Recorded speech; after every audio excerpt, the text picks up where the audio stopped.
పెద్దగా ఉండి నేను ముందులో ఉండి నేను పోరాటం చేస్తా అని చెప్పేసి చైతన్యమైనటువంటి బీసీలను ముద్దాడబోతున్నాడు. ఎందుకంటే తనకు పుట్టినటువంటి బిడ్డను ముద్దాడుతున్నాడు అని అంటేనేమో అవునరా వాస్తవం అనుకోవచ్చు. కానీ మంది పుట్టిన బిడ్డను ముద్దాడడం అనేటటువంటిది, పెరిగిన తర్వాత ముద్దాడడం అనేటటువంటిది, ఒక అవేర్నెస్ అయిన తర్వాత ముద్దాడడం అనేటటువంటిది, ఎందుకు ముద్దాడుతున్నాడు అన్న సంగతికి బీసీలకు సోయి తప్పిరు అనుకుంటున్నావా? బీసీలకు సోయి ఉంది.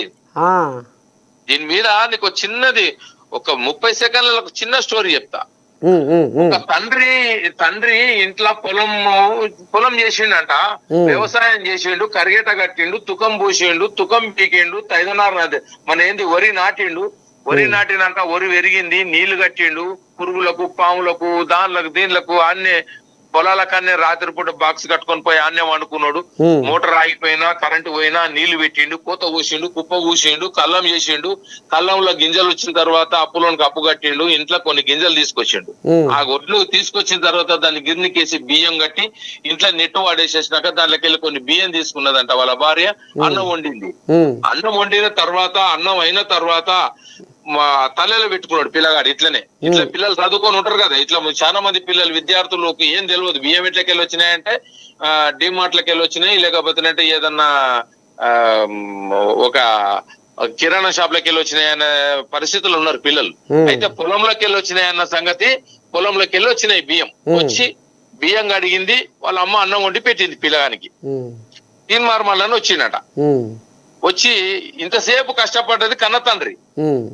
అది తీన్మార్ మళ్ళని వచ్చి ఏమన్నాడంట, అమ్మ నీ కొడుకుకు అన్నం పెట్టినవు బాబు, చిన్నగారే గొంతు కాలుతుందిరా, గొంతు కాలుతుంది, నాలుక కాలుతుంది, ఉడుకుడుకు అన్నం బిడ్డ, నాలుక కాలుతుంది, గొంతు కాలగల, ఊపుకొని తిని బిడ్డ అన్నాడంట. ఊపుకొని చల్లగా ఉప్పు అని తినమన్నాడంట.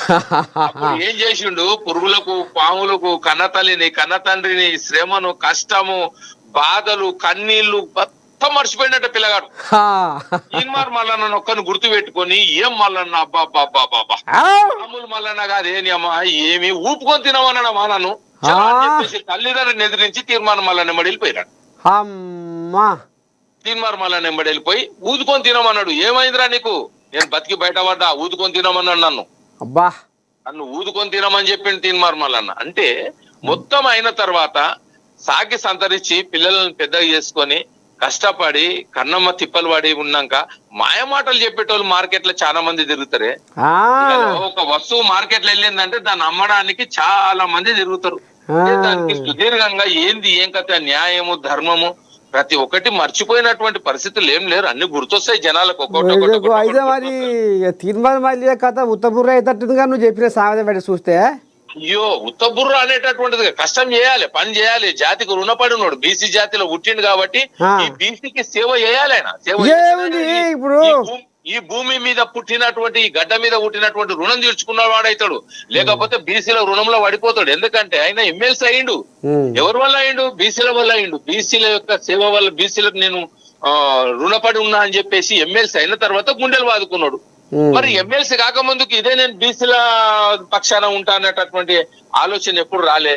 ఇప్పుడు ఒక పదవి వచ్చిన తర్వాత, ఇంకా గన్మెన్లు వచ్చిన తర్వాత, ఒక నీకు హోదా వచ్చిన తర్వాత మాట్లాడిన మాటకు గతంలో మాట్లాడిన మాటకు చాలా తేడా ఉంటది. ఎందుకంటే తీన్మార్ మల్లన్న దగ్గర హుజూర్ నగర్ ఉత్తమ్ కుమార్ రెడ్డి మీద ఉప ఎన్నికల్లో పోటీ చేసినప్పుడు నేను దగ్గరుండి 8 రోజులు వారం రోజులు ఉన్నప్పుడు ఆన్నే ఉండి ఆయనకు చేదోడు ఓదోడుగా ఉండి మైక్ పట్టుకొని మాట్లాడి ఆయన కొంచెం సపోర్ట్ చేసి వచ్చిన నేను కూడా. ఎందుకంటే ఒక బీసీ కాబట్టి బీసీకి బీసీ సపోర్ట్ చేయాలని చేసి వచ్చిన.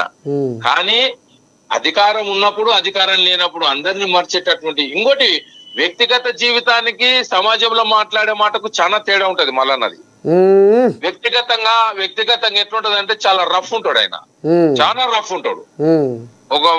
ఒకసారి వెళ్ళినా నేను, వెళ్తే మల్లన్న ఆఫీస్కి వెళ్తే ఇదివరకేమో ఫోన్ లా ఇట్లా చెప్పిండు, నా గుండెకాయ రామ్కోట్ అన్న నా గుండెకాయ అని ఇట్లా గుండెలు బాదుకున్నాడు. వెళ్తే నిలబెట్టి మాట్లాడించి పంపించేసిండు. ఏమనిపించింది చెప్పకూడదు, మీ అందరికి చెప్తే ఏమైతుందంటే అది బాగుంటది. నన్ను నేను చిన్న వేసుకున్నట్లు అయిపోతుంది. సరే ఆయన ఇస్తే మర్యాద, ఆయన ఇయ్యకపోతే అమర్యాద అవుతుందా?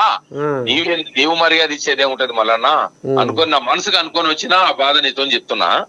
కూర్చోబెట్టలే, మాట్లాడలే. ఏంది మావి 27 సంవత్సరాలు జాతి కోసం త్యాగం. చెలో ఉద్యమకారుల లెక్క తీసుకొని నీకు చెప్తున్నా, సవాల్ విసురుతున్నా. ఈ రాష్ట్రంలో ఎంత మంది పెద్ద పెద్ద ఉద్యమకారులు ఉన్నదో వాళ్ళ బ్యాంక్ బ్యాలెన్స్, వాళ్ళ యొక్క బంగారం, వాళ్ళ యొక్క భూములు, వాళ్ళ యొక్క ప్లాట్లు, వాళ్ళ యొక్క ఆస్తి, వాళ్ళ యొక్క అంతస్తులు, వాళ్ళకు ఉన్నటువంటి సొంత ఇండ్లు, వాళ్ళకు ఉన్నటువంటి టోటల్ ప్రాపర్టీని, ఉద్యమకారుల ప్రాపర్టీని లెక్కేసుకరండి. అదే 27 సంవత్సరాలకు సుదీర్ఘ పోరాటం చేసినటువంటి అల్లంపల్లి రామకోటి ప్రాపర్టీని చూడండి. ఎవరు నిజమైన కార్యకర్త, ఎవరు నిజంగా ప్రజల్లోకి వెళ్ళిపోయినరు, ఎవరు ప్రజల గుండెలో చిరస్థాయిలో ఉన్నారు? ఏంది మాయా ప్రపంచంలో, మాయా లోకంలో అద్దె జీవితాన్ని పునికి పుచ్చుకొని కూడా ఈ సమాజాన్ని మోసం చేయాలని ఎట్లా అనిపిస్తుంది? నేను చెప్తా ఉన్నా కేవలం ఉద్యమకారుల గురించి కానీ నేను చెప్పేది రాజకీయ నాయకులు కూడా ఎట్లా ఈ సమాజాన్ని నువ్వు మోసం చేయాలనిపిస్తుంది. ఇంకా మాయ మాటలు చెప్పేసి అధికారాన్ని చెలాయించి ఈ సమాజం కోసం అధికారం తీసుకోరు. నేను ఎవరు వద్దనంటలేను. అగ్రకుల పైన పరిపాలించిన, బీసీ నాయకుడు పరిపాలించిన, ఎస్సీ నాయకుడు పరిపాలించిన, చివరికి ఎవరు పరిపాలించినా కూడా సమాజ స్థాపన కోసం పరిపాలన చేయాలి. ఇప్పుడు పరిపాలన చేయాలి. ఈ జాతిని మేలుకొల్పేటందుకు పరిపాలన చేయాలి తప్ప జాతిని మోసం చేసేటందుకు పరిపాలిస్తే అది బీసీ గాని ఎవరు గాని ఊరుకునేటటువంటి పరిస్థితి ఉండదు. అది ప్రజలు తిరుగుబాటు చేయక ముందుకే దీని రూపుమాపాలే, మానుకోవాలి. మోసపూరితమైనటువంటి ఆలోచనను ఇంటికొచ్చి కూడా తరిమి కొట్టేటటువంటి పరిస్థితులు ఎందుకున్నాయి తెలుసా? అయ్యా నువ్వు ఈ జాతికి ఏం చేయగలుగుతావు? ఈ జాతికి నువ్వేం చేస్తావు? ఏం చేస్తావు ఈ జాతికి అనేటటువంటి తిరుగుబాట్లు జరుగుతాయి. అందుకే నువ్వు సేవ చేయి. నీకు నిజంగా చేయి. ప్రజలకు ఏమైనా చేయాలనుకుంటే సేవ చేయి. ఉన్నటువంటి ఈ పార్టీల మీద, ఈ పార్టీల మీద కొట్లాడు, తీసుకురా. వాళ్ళ హక్కులను సాధించేటందుకు ప్రయత్నం చేయి.